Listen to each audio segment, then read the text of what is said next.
Hi, everybody. Hope you're doing marvelously well. I'm sitting here with my friend, Mr. Marc. You know what? Do I always say your middle name? Marc Daniel Nelson? I only say it because when it's the marketing behind it. Aha. So all music has the Boys to Men Marc Nelson. I actually don't know anything about Boys to Men, but I believe you. Yeah, well, I didn't either. And apparently there's an underwear model named Marc Nelson too. Asian underwear model. So I started just putting Marc Daniel Nelson, and every time I'm like, you got to put Daniel in there, or if someone's trying to do any marketing or finding me, it never connects. It's like Mark with a K. So basically you're Roy Thomas Baker is what you're trying to say. Yeah. Or P.T. Anderson. Well, you did that amazing course for us. You did the Colbie Caillat one, which was absolutely incredible. Thank you ever so much for doing that. There'll be a link down below, of course, anybody who's missed that, to go and do a recap of it. It's wonderful. It was track was originally produced. And was it co-written by John Shanks as well? Or who did she write it with? It might have been. I think she wrote the tune, maybe with Justin, her former fiance at the time. I think John just executive produced and played a ton of the instruments on it. Well, that was absolutely wonderful. And are we rolling? Yeah, we're always rolling. I'm just kidding. When did you start professionally in music? Can we sort of go back to the beginning? We talked about the Beatles and how important they are and were. Equally important to me was Fleetwood Mac, and that goes into a neat little story in the future. But it started with me, 15, 16, playing guitar and wanting friends in the music community of where I grew up outside of Chicago. So my dad's never let me build a tree house. So he said, here's $200. You can use 250 square feet of the basement. You can build a studio. At that time, I already built I already had reel-to-reel that I was bouncing onto a tape deck, TEC. Lovely. And went to this auction, and I found this tape duplicator thing. And at the time, there was whatever Trader Post thing here, and I put the tape duplicator, I bought it for $14, and I put the tape duplicator in there for $250, and I ended up buying a Tascam 424 used. And then I built a little control room and started recording local bands. And obsessed with, Sgt. Pepper and the White Album and trying to figure out how to get those sounds. And it started with the Beatles, and then it started kicking into the 70s, because once everyone graduates from the Beatles, you want to listen to the classic rock extension. So you go into everything from Zeppelin to Black Sabbath to Fleetwood Mac to the Eagles, everything. And I think Fleetwood Mac stuck with me specifically because of the snare. I don't even know why I completely connected with a snare drum. Rumors, the snare is like 15 dB louder than the vocal. I don't know why I always liked that. So when I started mixing, all my drums were always way above, and everyone was like, can you turn the drums down? I love the sound of those dry 70s drums. Shelly Yakus, as well as obviously Ken, have those guys had the best drum sounds. Just like, poof. I was talking to Ken yesterday. He's actually in Sausalito, as we speak, at the record plant, like cleaning it up. So we've talked about, how he was buying Sausalito's record plant with a partnership, and he's literally there right now cleaning it up. And he was on the phone with me telling me, he's like, I'm standing right where Mick was playing Dreams. And we can get into that in a bit, how I got in relationship with that. But it was just funny because that's where it all started for me, for real, like sonically, was Dreams. And understanding like arrangement and placement to music, and how a snare drum can be equal for me to the vocal, which the Beatles were all about the vocal and about the melody. But then all of a sudden, like the groove and bass became important. So that, and I started going in Earth, Wind, and Fire and all these funk universe and R&B universe. Growing up in Chicago, there's a shitload of R&B and blues, and I'd rather work on the R&B than the blues.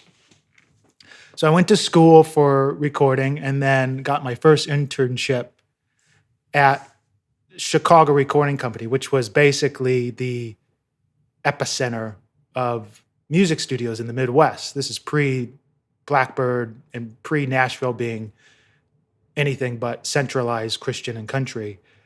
And started working as an intern there, and it was just crazy because at that place, I don't know, have you ever been to CRC? No, I'm sorry, everybody. I've never recorded in Chicago. There's something about Chicago when you're from Europe, where you come there and there's just, the blues and, the history of them coming up the Delta and going to Chicago and it becoming electric. It's pretty special city. You feel it when you're there. Yeah. I mean, I was 35 miles outside the city growing up. My parents both worked in the city. So it was like destined, we'd go to Cubs games every bunch of times a summer. Chicago was a huge part of my life. Of course, all the John Hughes movies kicking in when I was at that age too. So it was pretty special to have a city like that. The Bulls being who they were during the late 80s, early 90s it was a really cool time. But Chicago and the music scene at that time too was really special, right before the kind of downslope of where the industry went. And I started early 2000.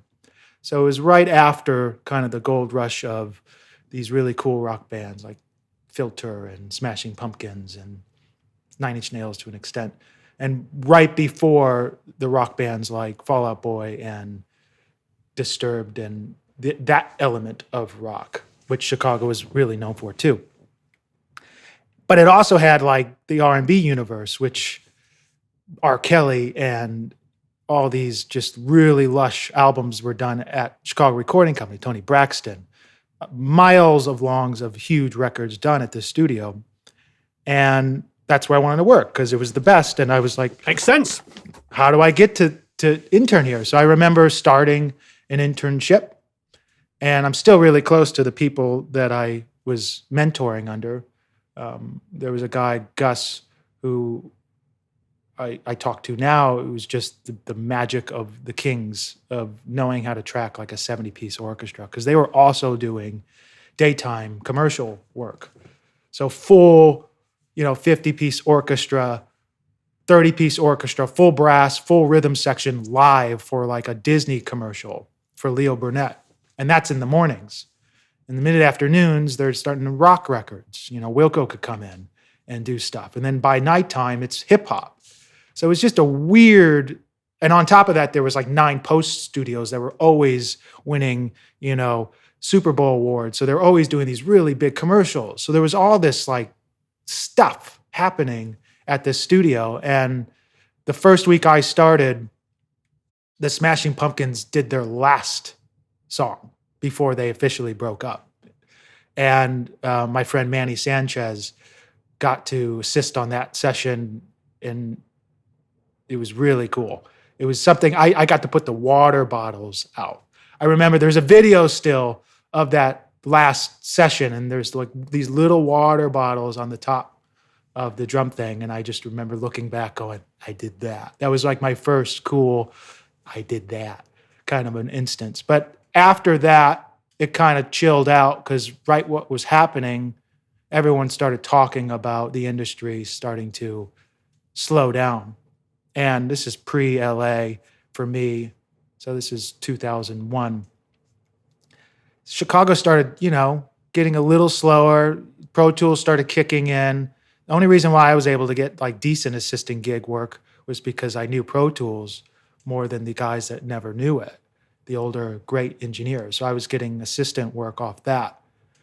But I thought it was smart to go back to school and learn film, which I went to Columbia and studied directing, and went right back into music and started working a freelancer at other studios in Chicago and managed a studio outside Northwest Indiana.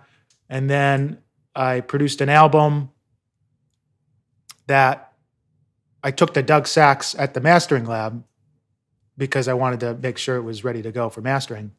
And he's like, who's mixing this? Who's mixing this? I remember he said, who's mixing this? I said, I'm mixing it. And he's like, no, Bill Schnee's mixing this. And I'm like, yeah, okay. That's only going to be like $100,000. And I got a call from Bill like an hour and a half later. I'm driving down from Ojai from Bill. And he's like, where are you at?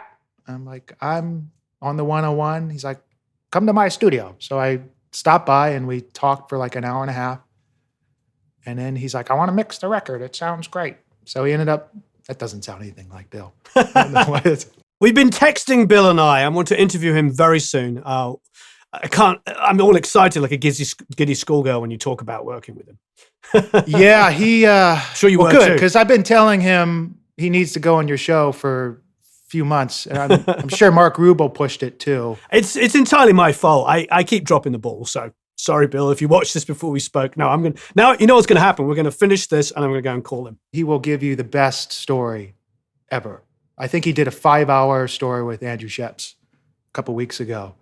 He's just the best storytelling. I mean, I showed up at his studio just completely like, what the hell is going on? That was my first taste of Los Angeles. I mean, I had 4 or 5 years of professional experience at a real studio working with real talent. And I went to Bill's and it was like, I felt so out of my element. And I walked in, Abe Jr. was packing up his drums from a session. And I'm just like, what? That's Paul McCartney's drummer. I just remember just being like in this hysterics because I showed up at his studio and there's just like the best of the best records on the wall. And this gorgeous mid-century style Art Deco-esque looking modern, postmodern, gorgeous studio that sounded just incredible. Beautiful. Standing in and walking in and talking to him about Beatles. And, he was listening to the record I produced and he was asking all these great questions and saying, no one seems to be able to organize sessions anymore. Because I brought like a binder of like every track layout of what everything was going to be. And it was just a really good conversation. I ended up mixing the record when I came out for the finals, for the mix. I was just sitting, just spending the time there. And at that time I was, out of college and managing a studio back in the Midwest and just trying to figure out what's the best option. And I just had so much fun just sitting and watching what he was doing and understanding that the finest detail was so much more important than what I learned in the other universe of like the rock universe and the blues universe in Chicago, which was like the super hyper detail. So it was just like, I want to learn that. So I ended up just saying, I'm moving out. I'm coming to work I'm going to come work for you. I'm going to move out. And he's like, all right, great. When are you going to start? So I ended up packing my life up and moving out to LA. And it's funny, I remember we stopped in Denver and stayed with Isaac Slade and Anna, and just like when he was living at that little loft in Denver. And this was in the middle of the Frey universe. And I called and Bill goes, what can I do to get you to get the Frey to come record in the studio? And I'm like, I don't know. I think it'd be unbelievable to have Bill Schnee record a Frey record. It'd be crazy. So I ended up starting with Bill Schnee, and like my goal was to just understand what he was doing. I mean, Doug Sax and Bill had, this weird thing about like high fidelity. But it wasn't high fidelity, like it was high fidelity with like super tone and character. It wasn't like that high fidelity you see like these high resolution music. Yep. And it's just not great sounding music. It's sterile. And this is just like everything he touched. Because for me, it was really spooky because my first 2 real records was connected to Bill. My first record that I grew up at was the Huey Lewis album that he did. And then the first CD I ever bought was The Bodyguard that he did. And, on top of that, being like one of the only engineers to record all of the Beatles after they broke up. It was just loads of, he's got some spectacular stories about working with Ringo and going back to London and all these. His stories are just priceless. Unreal. Yeah, like ask about like recording The Bodyguard, I Will Always Love You live on the film set, which I never knew growing up. I always thought that was a studio vocal, but that was the real vocal on the film set. which is just like, wow. I'm going to ask him that. Iconic stories you can think of. So I just wanted to be a part of that and understand how he was hearing stuff. And he would always say, I don't know how to teach. I just do what I do. And I just watched what he did and learned. And I was really lucky to just kind of be in his inner. He liked to mix by himself a lot and be able to go in and just be with him while he did a lot of mixing and just understand. And we went through a lot of different genres too, which really impressed me. And that was the first time I was like, this is a guy that can do every type of music. And, you know, he said this recently. He was saying, I started as a rock guy, and then before long, they wanted me to do all the kind of the sappy, kind of clean, pretty R&B stuff. And I kind of got it then. I'm like, I better start learning every film, rap, hip hop, rock, all these different genres, because if you're an engineer now, you're not going to survive just being, you know, the rock guy, which a lot of people were doing in the late 90s, early 2000s. They were able to just like coast off of one style. And as you know, it's like you got to learn everything. So that was like my first take of understanding that. So I learned a lot of film sonics, of how to like process things a specific way, cross-platforming to different genres. And then after that, I got a call back in Chicago to partner at a studio. And I said, if I give you a laundry list of stuff to buy and you do it, I'll come back. And he did. And I went back to Chicago. Okay, let me pause for a second. What kind of gear were you asking for? Because there's all the gear nerds are going to be nerds. We're all going to be like, okay, what was the laundry list of gear that you wanted? The problem with that question was I just left Bill Schnee's studio that had like 13 251s and like 9 M50s and like a dozen C12s and a dozen 47s and like massive amounts of unbelievable modded high profile equipment. All I wanted was to be able to just have great gear and a good console that worked really well. So my friend Manny Sanchez was getting an API and he had an old MCI console. And I said, let's get that. And he got that. And then I said, Lovely. okay, let's get this full. At the time, it was, you know, remember how expensive Pro Tools HD rigs were? Goodness, yes. Yeah. So I'm like, we have to get an HD3 TDM rig. And that was like $26,000. And like, it was just a laundry list. We got to get these microphones. We have to get one U47. We have to get all these things and all these preamps. And okay, now we have to mod the console because I know that it's not the greatest sounding console. All these little things. I want modded microphone preamps by Greg Norman, who's Electrical Audio. It's Albini's main guy that does all the design work at Electrical. Built these unbelievable, and I'm telling you, and I'm going to sell him right now because best sounding pre's, I just love them, called the Normophones, which I believe is, okay. Yeah, Greg Norman, I believe that is Electrical Audio's preamps.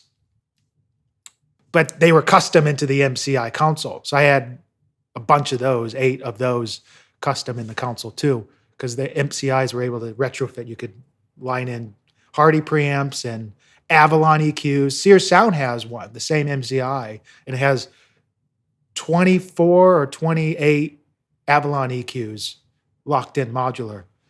It was a cool console, but we wanted it better. So we had a lot of work done to it. And we just wanted a really good sounding room. And at the time, you know, it's like, it was this is 2008. Studios were kind of starting to go down, you know. I started witnessing it in Chicago. Things started dying. Dinosaur rooms in LA started going. It was scary. It was like, okay, I remember going and doing a session at Sound Kitchen before I went to LA and then doing one when I got back. And it was like a completely different vibe. It was just a weird time to see like big dinosaur rooms starting to change.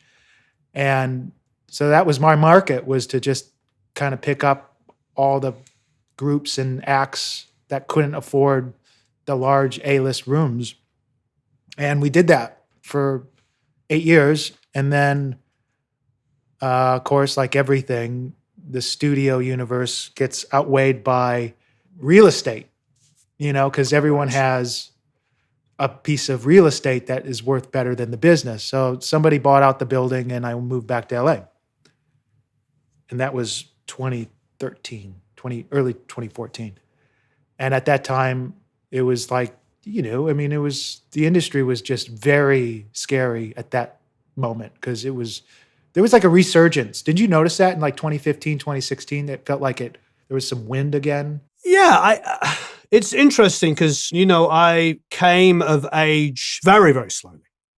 It was like mid-90s, I was in bands, to early 2000s with record deals. Then I started recording. Well, I was always recording.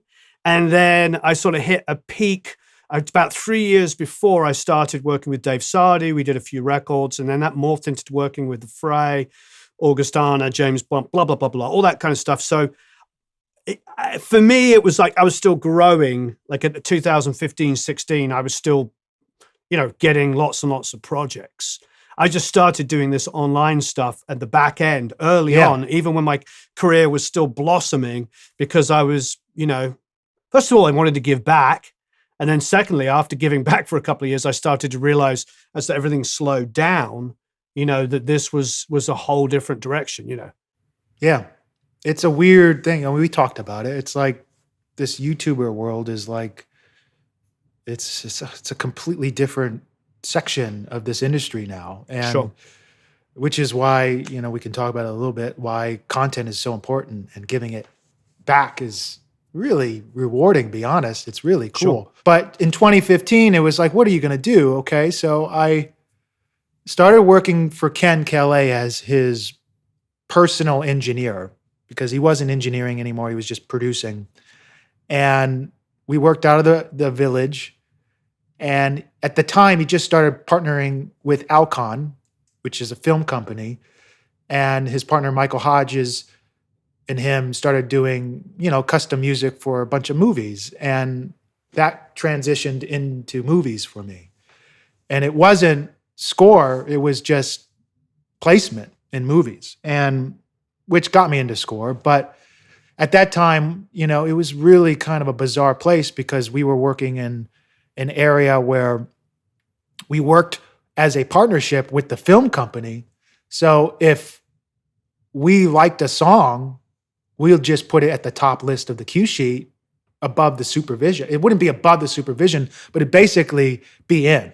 If we thought it was great, it would go into the movie. And it was like, wow, this is incredible. Like we were placing music that like bands that no one's heard of. And we thought that was like really exciting because we were giving all these opportunities for these groups to be in these like big $100 million movies and stuff like that. And so it was pretty cool. Doing that got us into doing score work. And then sidetracked through that, Ken and I would continue. I worked on a handful of albums with Ken. And then Ken asked if I would mix the Malibu Beach stuff for Colbie. That was in 2014 or 15. That was the thing we did. So that started that. And then after that, he's like, will you help me do the reissue for Fleetwood Mac? That's what happened after that. I mean, it was just crazy for me because my favorite song was Gypsy, and the Mirage album has like 2 or 3 of my favorite songs. So doing that reissue was very crazy, going and getting all the stuff from Warner Brothers and getting the book, which I don't have here, but it's a binder this big of everything transferred, photocopied, of everything, session notes, tape, everything of that album. And it really gives you a good view of like what they were doing back in the day. So if anyone actually wants to see any track sheets, I'll take a picture and post it. Oh, please. Yeah. Track sheets. That's a cool thing. Track sheets of that era. So Mirage, I'll take a picture and post it. But yeah, we did that. And then we started doing custom rights on end titles. Worked with a handful of pretty big groups doing that. And then started getting calls around town, just doing normal work, which pulled me away from Alcon because Alcon was such a super hyper-focused job. that it took so much of my life, because I wasn't just an engineer, I was a creative director there. So I was like managing creative content and trying to pull in as much as I could outside of mixing every trailer I could by them. And it was just trying to do too much because the outside work started kicking in. And then that kicked in.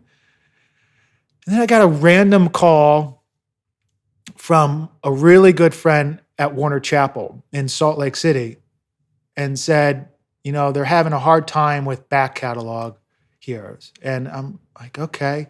There's a scoring studio in Salt Lake City, like a legit large scale, large format scoring facility. And part of their library is like in the hole, like back. Would you consider coming out and fishing it out? I like skiing. It seemed to be a cool option. Okay, so I moved to Salt Lake for 2 years, got all their backlog back online, and started kind of helping create the new company that is what's going on right now. When I was there, there was a partnership with Warner called Glory, Oath, and Blood that I ended up taking over myself and doing all of their mixing and mastering for. And that is a super, like, I would call it the action figure trailer stuff, like the super action trailer things. And that's, you know, they would track at Abbey Road and Budapest and all these really neat places, Sony, all these great places, legit with the superstar players. And that's what I wanted to mix because, you know, and I'll do that on one of these shows. I'll mix one of those trailer cues to show how incredible it sounded and how hard it is to mix a trailer, because that's like a combination of score and like EDM and metal and hard rock and just everything you can imagine. And to know how to balance that was like the ultimate trick for me. So that's kind of why I navigated and went towards that harder. I started noticing, you know, the industry, it was weird when going back a year and a half, when Ken and I were at the Village, we had an option to go to a new room and a larger room for us, a multi-room facility for Alcon. So we left Studio E, which was Ken's main room for years, and we were leaving. And it was a weird time because I remember we were walking down the stairs. If anyone's been to the Village, there's no elevators. It's all stairs, 3 stories. And I'm walking down and it was just young guys with headphones and laptops everywhere, like 10 of them throughout this whole building. And Ken and I just started going, no one's recording. They're all in the control rooms collecting the music for all these guys that are out doing it. So that was like the shift for me to see like what was going on with like players and composers. What year was this again, sorry? 2016. For me to see that, because I knew like Selena Gomez was there at the day and a couple other different sessions were happening. And it just kind of was like, okay, there's going to be a lot less tracking sessions than there used to be. I like tracking large scale live performance stuff. So I was like, well, film work is tons of that. Let's do that. So that's kind of how I jumped into that initially, was seeing that transition. I remember walking down the stairs at the time. Ed Cherney, missed the guy. He had his room on the second floor, and he used to just sit out and just be like, I don't know what's going on. You know, who are these kids in the corners with in-ears and their laptops? Because they're just all over. And there's absolutely nothing wrong with that. You have to adapt to what's happening. It was just weird to see it. And for me, being a younger guy, you know, I had this weird transition when Pro Tools, I was tape operator on 2-inch, and then I was Pro Tools operator within the same 4 months. Most guys didn't have any digital background or any analog background. So I had this weird transition. And seeing it, I was like, I got to get on it or it's just going to overtake. It's kind of like what you're saying. It's like if you don't adapt, it's going to just leave you behind. I suppose I have to ask you the direct question is like, did you want to morph towards that? Was like, no, I don't want to do that. I don't want to be involved in that kind of music making? It wasn't terribly that, because when we were working, I remember, this is going back to learning your genres, which is important for people that are watching. Learn your genres. I remember working on a film. Alcon had a little movie, because at the time they were doing big, huge movies. And there was a little movie coming in, and it was a movie in Mexico called Manches Frida. And there was a band that was going to write the end title coming in and writing with us. And we had this big writing session set up. And I get a call from the front desk at the Village saying that the guys were there. And I didn't look them up. They were a big band down there. They weren't, big American band. They might have been, but I never knew who they were.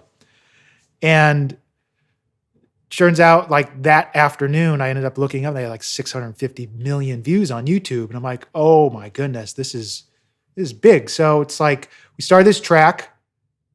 It was very electronic based. There was no real drums on it. And it was very different for me to kind of adapt to that pop universe. But then I started listening to a bunch of records at that era, like One Republic and stuff. And I'm like, this is all still good. You know what I mean? It's like, it could be all electronic, but how do you get that kind of low end? So that's what got me into that, which was going from that. I love the 70s era and like classic rock era. One of my favorite albums of all time is Double Fantasy. I learned everything in my heart from the way that they got that drum sound on that album. And I'm sure Jack has told you 100 times how him and his guys got that, but it's just like nothing beats it. I've got to say this quote because I don't know if I'll get Jack to say it. When I asked him about that record, because it's like a rite of passage for me growing up as a little kid, I asked him about the making of the record. And because the story, the Chicago band, Cheap Trick, were going to be the original backing band. Yeah. And I think they were probably just 10 years too young, because it was like 79, because it came out in 80, 79, 80. They were probably like late 20s at the time. Jack told me that John asked him to get musicians that he didn't have to explain his roots to. Because John Lennon famously grew up on classic rock and roll of the 50s. And he just wanted to work with guys, girls, people that understood his references. And that's what Jack told me the prerequisite was when choosing musicians. So it just might have been that, those guys might have just been 10 years too young, They're probably more children of the 60s. Yeah, I mean, did Jack produce an album with them like 2 years before or something that made 3, it 4, 5? I mean, he discovered them and got them signed. Yeah. I mean, they were discovered. They were a famous Chicago band. Jack just used his muscle and got them signed. And the rest is history. I mean, one of the greatest bands of all time. Great band. It'd be really weird to see what would be without Tony Levin on that album. You know what I mean? I mean, in my opinion, Tony Levin that was the first time for me, other than John McVie, Tony Levin was the first guy. I'm like, ooh, what? And I would always, when I started producing albums, go, you need to play like Tony Levin. Listen to the stuff that Tony Levin plays on. Listen to how he does his signature things. You should do that. Put that in there. Because, I mean, it was very R&B, but very totally different than any John Lennon album. It was so New York. It was so... Very New York, yeah. I loved it. But it was engineered by an LA guy, and Jack being a New York guy, I believe, right? He's a New York guy. I can't remember the story why he ended up with that engineer instead of... Lee DeCaro. Yeah. Lee DeCaro. Yeah, I think it was... Instead of Jay Messina. I can't remember. There was a reason. Jay was either double booked or... Yeah, I think something that's what to do it was. with the studio or something. I don't remember, but... yeah, it's great. I mean, I'm probably just re-narrating stories that I've watched from your show. I mean, Jack's it's amazing.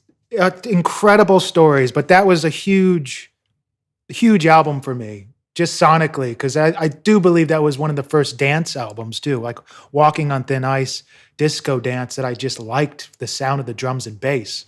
And it's interesting. Sorry to interrupt you. It's interesting. So many of my friends, producers, engineers, and musicians love that album. Like, Victor in Drizzo in particular loves the album. Andy Newmark on drums, who wouldn't love it as a drummer, but he loves all of the Yoko songs. And it is interesting. Go back and listen to it with fresh ears. I challenge people. They're not going to believe me. The Yoko songs on that record are fantastic. I just was reading Phil Spector's biography or something, and I think he ended up producing like one song on the next album after John passed, but with Season of Glass. Oh, Yoko. I wonder if Jack did that one too. Anyways, I believe he probably did. I think there was some outtakes on that and stuff, but just that era of sounds were crazy. You're bringing up Vic. He played on that Colbie song. And he's a chameleon. I mean, if you say Mick Fleetwood, he'll do Mick Fleetwood. It's like, what was the drummer's name on Double Fantasy? I always forget his name, but Andy Newmark, Avalon. He was a drummer on Avalon. He was a drummer on Sly and the Family Stone Fresh. I mean, he is a badass.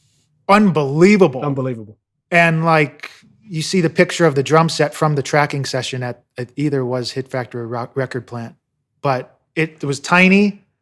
And there was like dynamic mics on it. And like my vision of like what that session tracking would have looked like is nothing like what it looked like. And it's all because the drummer, Andy was so unbelievably good at his touch and stuff like that. I'm the same way. If I think about it, as I started learning about equipment, my visuals of that would have been like a Neumann like every 4 inches. You know what I mean? And all perfectly phase aligned and like all these Neumanns everywhere and some C12s, some AKGs. And yeah, but you're right. It's, such a, and I mean this in a positive way, such a clean sounding album. Like just so, I don't know, perfect's the wrong word. But that's what started making me understand the difference between arrangements and just like fate. Like the Beatles playing together is kind of fate. They just do what they do. But then you get like the band that was collected by Jack for Double Fantasy. And it's fate, obviously, but like their finesse and their professionalism and their styles combined, he chose and handpicked specifically.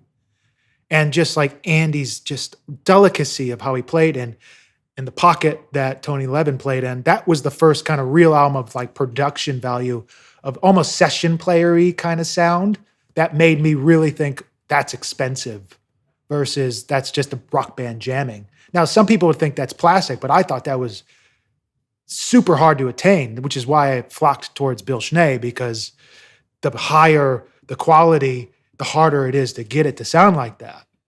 And I think a lot of it goes down to, for me, starting to listen to records that, Bill did, and like a record like that Bill didn't do, but Jack did, like Double Fantasy, that's super vibey, but still has this high fidelity. I mean, those toms are 6 or 7 dB louder than his voice when they kick in. They're super, punchy. And it's just a weird thing. I remember working with my friend Ulrich Wild like 20 years ago at my studio, and he was mixing. And he's like, are those toms too loud? Whoa, wait there. Can toms ever be too loud? That's snare and toms. It's either people hire me specifically because the drums are all dangerous and the bass low end is dangerous. Or there's times where I remember Ken once on, I think it was a Jason Mraz project we were working on. I had the drums going like that, the snare was super in your face. And I think I had this thing, a friend of mine, Ryan, sent me a GIF with Ken's face and it said, Mark, can you turn the drums down 5 dB? It's not a record unless the drums are down 5 dB. And I'm like, I don't think I would ever imagine him saying that. But specifically to it, it goes 2 songs. You can't apply that to every style depending on the vocal. And that was a big learning lesson for me. I just did it just as to do it. And I started listening to how a vocal, like perfect example, Jason Mraz's vocal it's pretty thin. It's not super thick and beefy.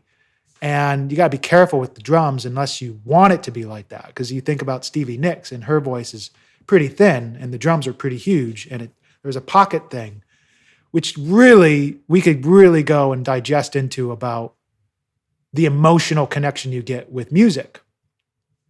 Going down the line all the way to reverbs. Like, we could go hours about that, but I think the biggest way to say it is that's why mixing is so addictive to all of us. I don't know the answer to this question. I'm sure in the time you were working with Ken, you pushed him on this. How much of it is committed and how much of it was mixing? Because I've read bits and pieces, and I don't have any real knowledge like you do. I've never sat down with Ken and talked about this, but it sounded like they were obsessive about recording the sounds that they wanted to hear. So from speaking with Ken, did you get a sense of like there was months of mixing, or was it more about spending all the time on the tracking, or a bit of both? I don't even have a lot of stories with Ken because I spent a lot of time with the guy and we talk a lot. And I try to get little gems here and there. Mixing for him he's very rock and roll.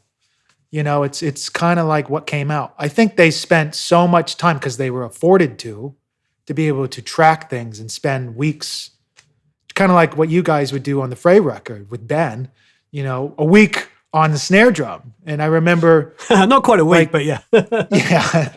But you know what I mean? It's like now the idea of that, it's like no one even has the time to even make sure the headphones are working. Gotta go. So I think for them, I remember getting the reissues and pulling up the tracks and it was just there. There was some weirdness on some stuff where we had to like really go back and figure out, well, how did you get that on the original? We can't replicate. How do we do that? But most of it was just there, like anyone. I mean, Schnee was very good at always printing, but less was more kind of a thing. Working with Ken, and here's a good distinction between having the pleasure of working under Bill Schnee and working with Ken Caillat. Both very, cowboys in the, they did what they did in the 70s to basically create a technique or a sonic imprint, marketing, branding, whatever you're going to say. At that time, each person had their own sound. Knowing how Ken worked, he was very rock and roll. I would be called snob probably every other hour engineering for him because I'm like, just coming from the Bill Schnee, Doug Sachs land, something's not right. Let's make sure this is right. We can get it better. And he's just like, he doesn't care about stuff like that. It's more about performance. And I've said this, that doesn't mean that Bill was never like that either. It was just Bill was very good at focusing on making everything $1 million sounding at all times. And right. Ken's more like, I just remember one of the last things we did at the Village, we were tracking piano in A, and he just literally turned both 1073 EQs 100% up at the top band. And I look at him going, what are you doing? And he's just like, does it sound bad? And I'm like, but no. So, I mean, that's him. He was okay with doing stuff, and he was right. It sounded awesome. And I wouldn't have certainly just pegged both EQs. And I found that Rumors was pegging the 550s on the API pretty much all across the bank on the entire album, just cranking. So I think a lot of that album sound is 2520 op amp. Just working hype, in overdrive.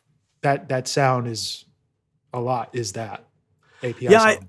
I hadn't thought about that because we obviously I've worked in that room and it has that or had, doesn't anymore. That I don't know the right way to put it, but a terrible two Neves that were stuck together in the center section just folded in. It was not a good experience working in on that console. Only because it hadn't been maintained, quite frankly, and the center section wasn't good. But I realized that had been put in maybe 10 or 15 years before I worked there. Obviously not 40 years before when they were making Rumors. So it was an API console that was in that room in Sausalito? Yeah, it was an API 20, I don't remember. So Mark Rubel at Blackbird, anybody, amazing person. We love Mark Rubel. Yeah. I was talking to Mark the other day, and he still claims that he thinks he still owns the Rumors API, but he doesn't know where it's at. It's a long story. Wow. Transaction issue, but he thinks he knows that. He thinks he has that. But then Ken said yesterday that Don Henley has an API console that they might think that's what it is, and he might be looking to recommission it at the Sausalito studio. Incredible. which would be really special to be able to put that console back in to that room. You know, Ken's been trying to figure out what console should it be. What's the new one? The Sound Techniques. It's the old British. Ken Scott really likes it. I guess there's one at East West that Ken was asking if I would go and take a peek with him to listen to it. There's that. I don't know. Have you heard that console? I was at NAMM a couple of times ago, not years, like a year and a half ago, like 2 ago. And I interviewed Ken and I heard them play back some tracks through it. But of course it was at NAMM. So it's like, the background noise was so loud. But, you know, from what I can tell, I mean, obviously it's not the British company. It's just somebody that's revived the name and has the finances for it. But of course, the history of the Sound Techniques is great. It made a lot of fantastic records in the very early 70s. What they did is they had a whole bunch of albums out that Ken had done on you know, the original version of that console. Yeah. And was that the original A range? I think, I wouldn't want to speak out of turn. I'm sure there's people here watching who know better, but I think it's all sort of mixed in with that Trident, Sound Techniques, range. But I want to say Hunky Dory and Spiders from Mars were both done on the Sound Techniques. And Hunky Dory is in my top 5 albums of all time. It looks spectacular. Sure. With those VUs and stuff. Yeah, and a big fat kind of channel. So it feels, you know, quite robust. It's not like tiny little skinny like faders. It's like, big Penny and Giles faders. Yeah, it seems very classy and classic. It's funny, you and your E, are you on an E behind you? Yeah, well, it's a hodgepodge. It's an E and a EG? G and a G. Yeah, it's an E and a G stuck together. But I'm sure you were like, these things are just trying to get my fingers into this EQ series is just miserable. I was working off of Genesis while we were in Salt Lake City, and that was even smaller. It's like the tiny, so like having like a Sound Techniques where you're literally grabbing knobs with like your hand and rotary faders and all these things had to be way more fun to use than like the little tiny little finger things. I don't know what it's going to sound like. He was going through a couple different companies. He's looking at, you know, the Wonder console, the Wonder Bar console, the new API 24 console, an old Neve, they're putting an SSL in the other room, the Metallica room. Did you guys use that room too? We didn't record in it, but I went in there. It was empty for a lot of the time we were there, for about the 3 months that we were there, but I can't remember if it was in the middle or just at the end. I think it was at the end. D'Angelo came in. And I remember going into the room a few times before and after he was there, and he had like a vinyl collection to die for. Like there was like thousands of albums just in cases everywhere. And I think they were just going through and listening to things and getting inspired. But was Sly's pit open then when you guys were doing that Frey record? No, it wasn't. And the hot tub was still there, which is weird for anybody that knows the history, because the original owner drowned, probably, quite frankly, in a drug frenzy, in the hot tub. And the hot tub's still there. So that's a little kind of... It's probably still there. Yeah, I know. It's just... there's a lot of stuff that is still... I know that like a lot of the shag is still on the wall in studio. Oh, yeah. Yeah. Well, the B or whichever the room, you know, the Rumors and the one that Frey recorded in still looks identical to the original room, because you see photographs from Stevie Wonder recording there. Obviously, famously, Songs in the Key of Life. Most of it was done there, Rumors. And you see all the painting on the wall, and that's still there. Still that beautiful psychedelic paintings there. The glass mirrors. I mean, everything looks... It seems like you're in 1970... When did it open? 72, 73, something like that? I think that's his plan, is to, you know, retain that era of record making and just having a nostalgic kind of feel towards it. I mean, it's going to be interesting to see how it plays out with it, but good for him. Certainly going to be cool to have a room like that these days. But I mean, I think the biggest thing is just kind of like he still is. He requires things to be a lot more. Let's just do this. And I think I'm going to do, you know, an episode thing with just Ken and just call it F it. Let's put it roll. FUQ. Yeah. So speaking of which, you might as well drop that. You have done quite a number of episodes on your own volition.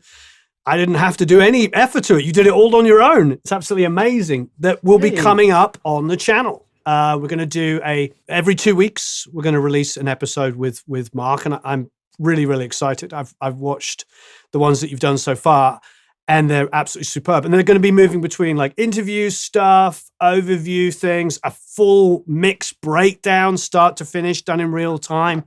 I mean, some incredible stuff. Yeah, I'm hoping that it goes pretty well. You know, we kind of tested it and it seemed like it worked. And then we did a couple more and we'll see. You know, the show's called Make My Music and it's basically just an extension just to have another kind of guy showing what he does every day. And I care about the stupid stuff and people keep saying you need to do and show people this. So like, I really do care about like converters and the difference between a print converter. And I want to show people, because I have access to it, the differences between that and little things like that, like the stories we can get out of people. The first episode is, I believe it's the mixing for pop. Yep. But I think the initial plan is to, you know, put some on the courses on the Academy too. Way Academy. more, way more extended, you know, unedited, long format where instead of, you know, mixing drums in 15 minutes, you can explain, or I can explain legitimately why I'm choosing these samples or stuff that, you know, we can put hyper versions on the channel versus putting like a very long extended, basically you're all in knees deep versions on the Academy. Yep, amazing. But I think there's going to be enough content out there that, like we were talking earlier, just doing a lot of research and, you know, trying to figure out, okay, who's going to want to see these things and what are they going to want to watch? Because I'm basically watching all the content out there and making sure that it's just a little different. It's not the same. Could be similar, but it's taken from, you know, a different angle. And a lot of stuff I'm going to put out the multi-tracks for it. And same as I'm doing a reverb one on my specific favorite in the box reverbs. And I will put the presets of those out with that. And then there's a couple others. They're just like my chains and a template thing that I got to put together that has my digital template and my analog template. And I've got some ideas for a couple new ones that would be cool, but it'd be interesting to see if people actually have ideas of their own of what they want to see. Because when we did the Colbie thing, there was a lot of dialogue with people of what they wanted to see. And hard part is a lot of people want to see making of, and we've talked about this, making of, I want to hear Rumors mixed, or I want to hear AC/DC. And it's super hard, as we know, to be able to do that. We're trying to find ways to be able to keep the engagement of the viewers with content that's equally as strong, but not using it as a crutch to put, let's say, it'd be great to have Led Zeppelin and putting that out, but it's just difficult to be able to do that consistently and long format, because sometimes that's distracting too. And because all you're doing is listening to Robert Plant and you're not really understanding why you're putting an EQ on Robert Plant. Because no matter what, and take it from a guy that had to do a reissue of something where it's historic, it's always going to sound good. It's like Frank Sinatra singing into an SM58. It's always going to sound like Frank. So I think with this content, and I think you and I have said this, that maybe introducing it with things that aren't necessarily so familiar that you're going to be able to focus on like what's going on. Now, some of them, like I have a Jason Mraz track playing on one of the reverb things. So it's familiar, but it's not going to distract you where all you do is think about that vocal or that drummer. There's John Bonham playing. This is how you get a John Bonham drum track.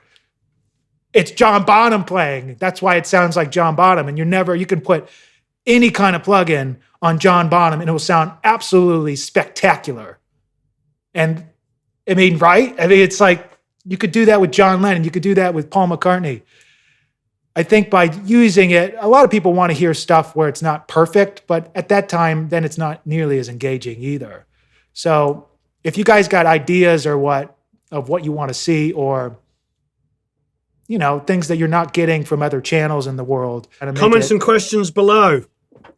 Yeah. Marc, this has been amazing. I thank you ever so much, Marc. You absolutely rock.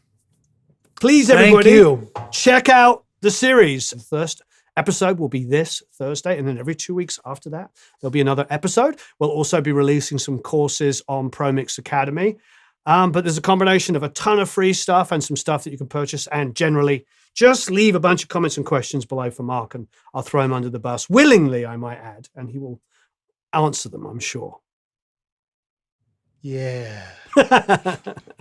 Thanks, Warren. Thanks, Eric.